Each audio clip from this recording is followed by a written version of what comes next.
वालेकुम, मैं हूं इमरान वसीम। नाज़रीन, प्रोग्राम में सबसे पहले तो हम बात करेंगे कि अदम हाज़िरी पर किस किस्म का एक्शन या किस किस्म की कार्रवाई करने का फ़ैसला किया गया है और ये एक्शन या जो कार्रवाई होनी है, ये किसके ख़िलाफ़ अमल में लाई जाएगी। इस ख़बर से अपने ब्लॉग का हम आगाज़ करेंगे और इसके बाद इमरान खान साहब की अपीलें अगले 72 घंटे क्यों अहम हैं, और फिर कप्तान तो बज़िद है, लेकिन इमरान खान की ज़िद के बावजूद उन्हें क्या मुफ़ीद मशवरा दिया गया है, इन ख़बरों की तफ़सीलात में ब्लॉग में आपके साथ हम शेयर करने जा रहे हैं। लेकिन प्रोग्राम का आगाज़ करने से पहले आप देखने वालों से चैनल सब्सक्रिप्शन की दरख्वास्त करेंगे कि जिन दोस्तों की तरफ से अभी तक हमारे चैनल को सब्सक्राइब नहीं किया गया, उनसे दरख्वास्त होगी कि चैनल को सब्सक्राइब कर लें, बेल आइकॉन का बटन प्रेस करें। वीडियो अगर पसंद आए तो इसे लाइक भी करें और शेयर भी करें। तो पहली खबर से गुफ्तगू का आगाज़ करते हैं। नाज़रीन, तहरीक इंसाफ की जानिब से जो 24 नवंबर के फ़ाइनल कॉल की जो अनाउंसमेंट की गई, जो ऐलान किया गया, इस ऐलान के बाद जो यहाँ पे इस्लामाबाद में और इस्लामाबाद के साथ साथ अटक, रावलपिंडी, लाहौर और पंजाब के साथ साथ मुल्क भर में जो इंतज़ामात किए गए थे, जो सिक्योरिटी डिप्लॉय की गई थी, जो रेंजर की नफरी डिप्लॉय की गई थी, जो एफसी के जवान उन्हें तैनात किया गया था, लेकिन उसमें एक चीज़ ये हुई थी कि इस डिप्लॉयमेंट के सिलसिले में जो एहतजाज, जो काफ़िला पाकिस्तान तहरीक इंसाफ का पंजाब से निकल के इस्लामाबाद आना था या पेशावर से होता हुआ पंजाब के रास्ते इस्लामाबाद पहुंचना था, इसमें कुछ ऐसे पुलिस के जवान थे, एहलकार थे, जिनकी तरफ से ये ड्यूटी, यानी इस डिप्लॉयमेंट में शामिल होने से लेतो लाल से काम लिया गया, हिचकिचाहट का मुजाहरा किया गया, और जब ड्यूटी लगी तो अपनी ड्यूटी से गैर हाजिर थे। यानी इस ड्यूटी में पुलिस के सैकड़ों जवानों ने शमूलियत अख्तियार करने से इनकार कर दिया। अब चूँकि धरना जो था, जो एहतजाज था पाकिस्तान तहरीक इंसाफ का, वो डिस्पर्स हो चुका है, नाकाम हो चुका है, मुजाहिरीन अपने घर को जा चुके हैं और पुलिस की नफरी जो मुल्क भर से इस्लामाबाद में मंगवाई गई थी, उसे भी वापस भिजवा दिया गया है। अब फैसला ये हुआ है कि वो पुलिस के एहलकार और पुलिस के वो जवान जिनकी तादाद कोई 125 से ज़्यादा बताई जाती है, उनके ख़िलाफ़ पंजाब हुकूमत ने और इस्लामाबाद की इंतज़ामिया ने एक्शन लेने का फ़ैसला किया गया है। इस हवाले से जो मरासला है, जो खतूत हैं, वो मुतलका महकमों को, मुतलका जो अफसरान हैं, उन्हें लिख दिया गया है कि आप ऐसे पुलिस के एहलकारों की डिटेल फ्राहम करें जो जानबूझ के, जिन्होंने इस मुजाहरे के हवाले से ड्यूटी करने से इनकार किया और हीले बहाने या फिर जानबूझकर जो है वो ड्यूटी पर हाजिर नहीं हुए। तो एक तो नाज़रीन ये बड़ी अहम खबर है, यानी एक आप महकमे में हैं, लॉ इन्फोर्समेंट एजेंसी में हैं, आप कैसे इनकार कर सकते हैं कि आपको एक ड्यूटी सौंपी गई है और आप कहें कि मैंने ये ड्यूटी नहीं करनी। हाँ, अगर आपका ज़मीर गवारा नहीं करता, आप कहते हैं कि यह गलत है, तो फिर उसका दूसरा रास्ता ये होता है कि आप अपने ओहदे से मुस्तफ़ी हो जाएं। लेकिन अगर आपको ड्यूटी का ऑफिसर की तरफ से कहा गया है कि आपने लॉ एंड ऑर्डर की सूरत के हवाले से फ़लाँ जगह पे फ़लाँ ड्यूटी आपको असाइन की गई है, आपने करनी है, आप करने से इनकार करेंगे, तो फिर इसी किस्म का एक्शन, इसी किस्म की कार्रवाई होती है। तो लेट्स सी, देखते हैं कि 130 से ज़्यादा ये पुलिस के जवान एहलकार बताए जाते हैं। अब उनकी फ़हरिस्त मुरतब होने के बाद उनके खिलाफ क्या एक्शन होता है, क्या कार्रवाई होती है। इसके अलावा नाज़रीन,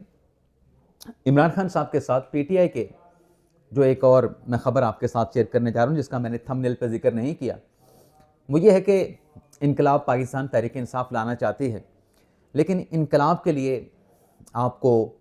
मुश्किलात झेलना पड़ती हैं, आपको जेलों में भी जाना पड़ता है।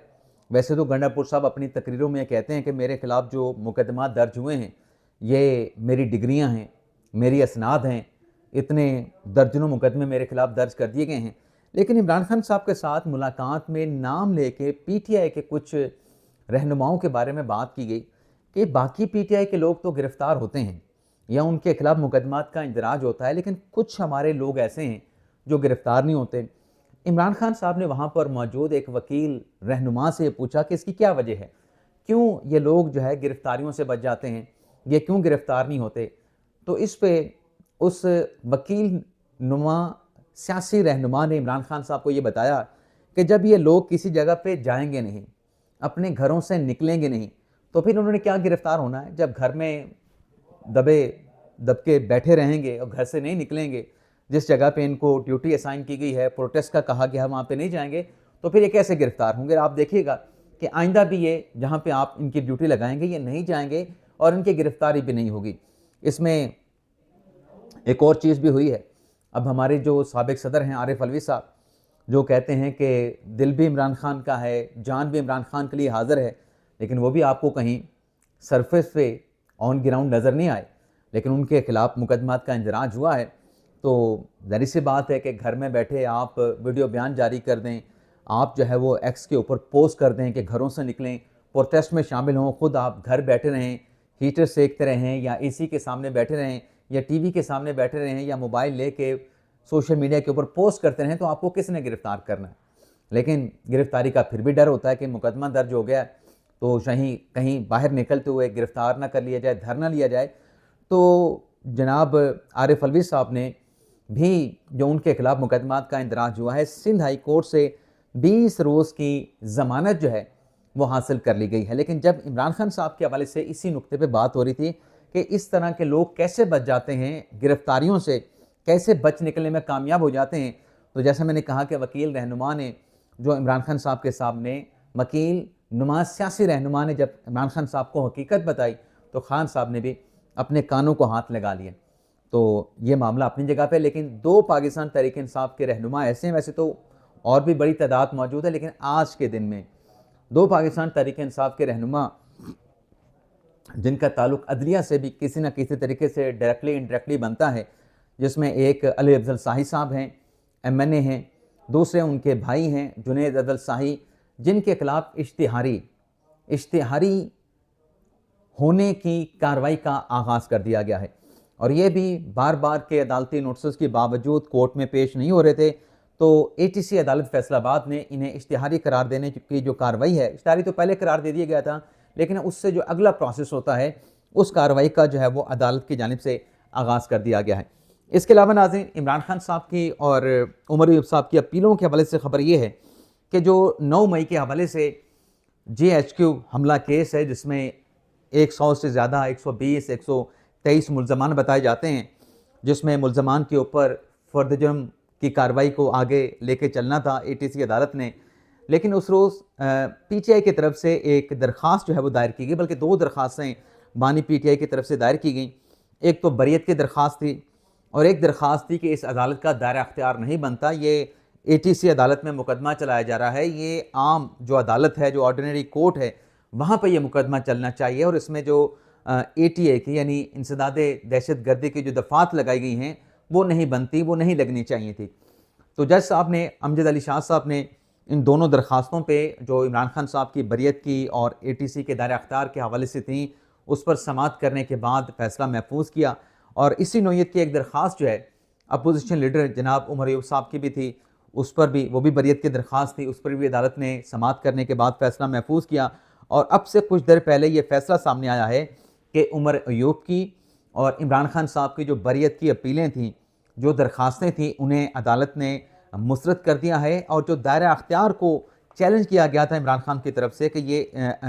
इंसदादे दहशत गर्दी की अदालत का मुकदमा नहीं बनता है, इसमें दहशत गर्दी की दफ़ात जो है वो जो लगाई गई हैं वो नहीं लगती थी, या ऑर्डिनरी कोर्ट में केस चलना चाहिए था। ये दरख्वास्त भी ATC अदालत रावलपिंडी जज अमजद अली शाह साहब ने जो है इसको मुस्तरद कर दिया है। ना सिर्फ इस दरख्वास्त को मुस्तरद किया है, बल्कि अदालत की जानिब से ये हुक्म सादिर फरमाया गया है कि जनाब आप कल से इस केस में जो है अपने दलाइल का जो है वो आगाज़ करें। तो दलाइल भी तलब कर लिए गए हैं, लेकिन इसमें फ़र्द जुर्म की कार्रवाई कब होगी, क्या फ़र्द जुर्म लगेगी, या मज़ीद अभी इसी तरीके से टेक्निकलिटीज़ के अंदर ये मामला जो आगे चलेगा, तो जो आगे हैपनिंग्स होती जाएंगी उसकी तफसीलात भी आपके साथ हम शेयर करेंगे। लेकिन इमरान खान साहब की जो ज़िद है, इमरान खान साहब उस ज़िद पे और कहा भी जाता है कि खान साहब ज़िद के बड़े पक्के हैं। उस ज़िद के हवाले से कि खान साहब को ये ज़िद छोड़ देनी चाहिए, इमरान खान साहब को, पाकिस्तान तहरीक-ए-इंसाफ को एक मशवरा दिया गया है और ये मशवरा इमरान खान साहब के अपने पुराने साथी ने दिया है, जिस पर कभी इमरान खान साहब बहुत ज़्यादा एतमाद, बहुत ज़्यादा ट्रस्ट किया करते थे। यानी वो शख्सियत ऐसी हैं, खान साहब का उन पर एतमाद ऐसा था कि जब जुलाई 2018 में इमरान खान साहब ने हुकूमत बनाई, उस शख्सियत को इमरान खान साहब ने अपना वज़ीर ख़ज़ाना बनाया था। यानी हम किसकी बात कर रहे हैं? हम असद उमर की बात कर रहे हैं। तो आज उनके ख़िलाफ़ जो मुकदमात थे, असद उमर साहब वो भी एक कोर्ट में पेश हुए और मीडिया के साथ वहाँ पे जब इंटरेक्ट हुआ, तो मीडिया के साथ गुफ्तगू करते हुए असद उमर साहब ने कहा कि इमरान खान साहब को जो है वो अपनी जो एक मतलब उन्होंने ये ज़िद की बात तो नहीं की, लेकिन ज़ाहिर सी बात है कि अगर आप ट्रैक रिकॉर्ड निकाल के देखें तो इमरान खान साहब हमेशा ये कहते आए कि अगर हम बात करेंगे तो एस्टेब्लिशमेंट के साथ करेंगे, एस्टेब्लिशमेंट के अलावा हमने हुकूमत के साथ बात नहीं करनी। लेकिन हुकूमत की तरफ से, वज़ीर आज़म की तरफ से, वज़ीर दाखिला की तरफ से, राना सनाउल्लाह की तरफ से और इसके साथ साथ वज़ीर दिफ़ा ख्वाजा आसिफ की तरफ से कई मरतबा पाकिस्तान तहरीक-ए-इंसाफ से ये कहा गया कि आपने मुज़ाकरात करें, आए टेबल पे बैठते हैं, मुज़ाकरात करते हैं, लेकिन पाकिस्तान तहरीक-ए-इंसाफ जो है वो मुज़ाकरात की टेबल पे ये कहते हुए बैठने से इनकार करती रही इमरान खान साहब की ईमा पे कि ये तो फार्म 47 वाले हैं, ये तो फार्म 45 वाले नहीं, इनके पास तो मैंडेट नहीं है, तो मुज़ाकरात से इनकार करते रहे। अब असद उमर साहब ने पाकिस्तान तहरीक-ए-इंसाफ को ये मशवरा दिया है कि आप हुकूमत के साथ मुज़ाकरात करें और ये एक मुफीद मशवरा है पाकिस्तान तहरीक-ए-इंसाफ के लिए, इमरान खान साहब के लिए कि आपके सियासी मुखालफिन के साथ जितने भी आपके इख्तलाफात हों, लेकिन आप अगर थोड़ा सा माजी में चले जाएँ, इमरान खान साहब की हुकूमत के अगर आप रिकॉर्ड निकाल के देखें तो जब इमरान खान साहब की हुकूमत के ख़िलाफ़ उनके सियासी मुखालिफ जो है एहतजाज किया करते थे, तो इमरान खान साहब की पार्टी में से जो लोग थे, इमरान खान साहब को एतमाद में लेके, इमरान खान साहब से इजाज़त लेके अपोजिशन को इंगेज किया करते थे कि हम इनके साथ मुज़ाकरात करते हैं और उन मुज़ाकरात में जो कि होते थे, अपोजिशन के साथ ज़्यादा जो अहम किरदार हुआ करता था, वो अपोजिशन का अपना हुआ करता था कि जब इमरान खान साहब की हुकूमत के मिनिस्टर और अहम जो रहनुमा थे, वो अपोजिशन के साथ रब्ता करते थे, वो उनके साथ बातचीत करते थे, बातचीत को आगे बढ़ाते थे, मसले का, इशू का हल निकालने की कोशिश करते थे। लेकिन इमरान खान साहब जो हैं, आप अपोजिशन में बैठे हैं, हुकूमत उनसे बार बार कहती है कि हमारे साथ इंगेज करें, हम आपके साथ बातचीत करने के लिए तैयार हैं, लेकिन इमरान खान साहब जो हैं वो इस बातचीत पे, मुज़ाकरात की टेबल पर बैठने के लिए आमादा दिखाई नहीं देते। अगर नाज़रीन इमरान खान साहब ने ये ज़िद बरकरार रखी जो उनको मुफीद मशवरा अब उनके अपने माजी के अहम रहनुमा ने दिया है, तो इसका ज़ाहिर सी बात है कि अल्टीमेटली पाकिस्तान तहरीक-ए-इंसाफ को नुकसान होगा और पाकिस्तान तहरीक-ए-इंसाफ को नुकसान होता है तो कहीं ना कहीं उसका जो इम्पैक्ट है, उसके जो कॉन्सिक्वेंसेस हैं, जो मतलब नेगेटिव उसके जो कॉन्सिक्वेंसेस हैं, वो बाकियों को भी फेस करना पड़ेंगे, लेकिन ज़्यादा जो नुकसान है वो फिर पाकिस्तान तहरीक-ए-इंसाफ को बेयर करना पड़ेगा। अब आ जाते हैं नाजरीन